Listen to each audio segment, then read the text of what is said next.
ओम शांति। सुनते हैं मातेश्वरी जी के अनमोल महावाक्य।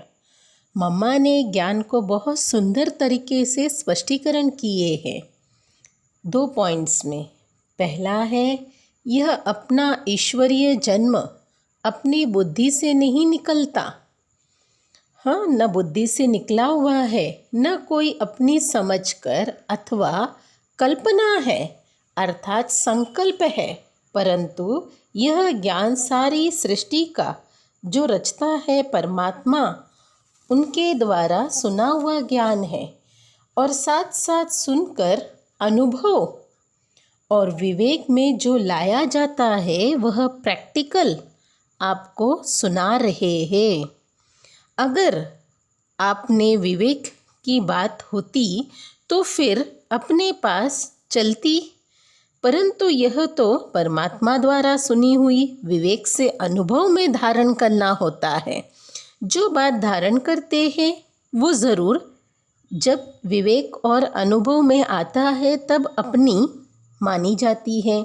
यह बात भी इनके द्वारा हम जान चुके हैं। तो परमात्मा की रचना क्या है और परमात्मा क्या है, बाकी कोई अपने संकल्प की बात नहीं।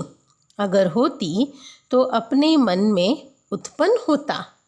यह अपना संकल्प है, इसलिए जो अपने को स्वयं परमात्मा द्वारा मुख्य धारणा योग्य पॉइंट्स मिली हुई है वे मुख्य योग लगाना।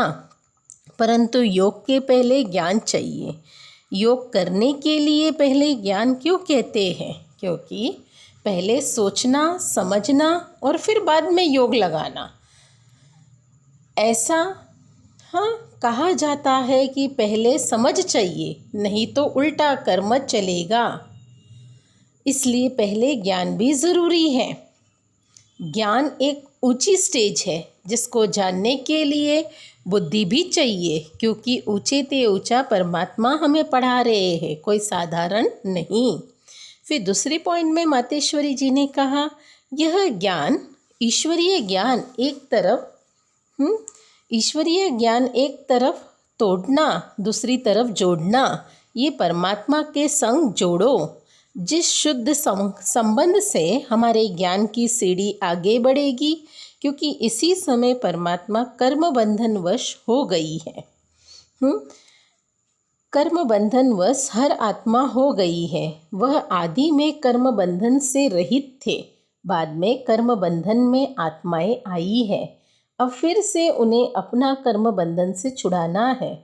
अब अपने कर्मों की जैसे बांधे मान भी नहीं, और कर्म करना अपने हाथों में रहे, माना कर्म पर कंट्रोल हो, तब ही कर्म की बांधायमान नहीं आएगी।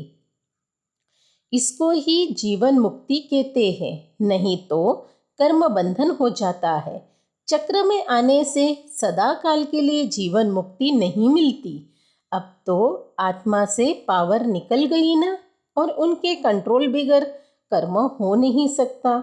लेकिन कर्म आत्मा से होनी चाहिए और आत्मा में जोर आना चाहिए और कर्मों को इस स्थिति में आना चाहिए जो कर्मों की बंधाई मानी न रहे, नहीं तो मनुष्य दुख सुख के लपेट में आ जावे, क्योंकि कर्म उन्हों को खींचता रहता है।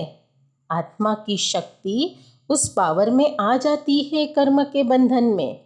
जो कर्मों के बंधाए मानी में न आवे, यह है ही रिजल्ट सच्चे पुरुषार्थी का। इन बातों को धारण करने से सहज हो जाएगा।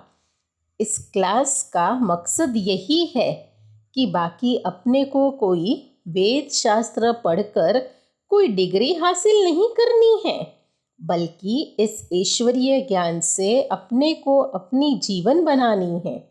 इस कारण ईश्वर से शक्ति लेनी है हम बच्चों को। अच्छा, ओम शांति।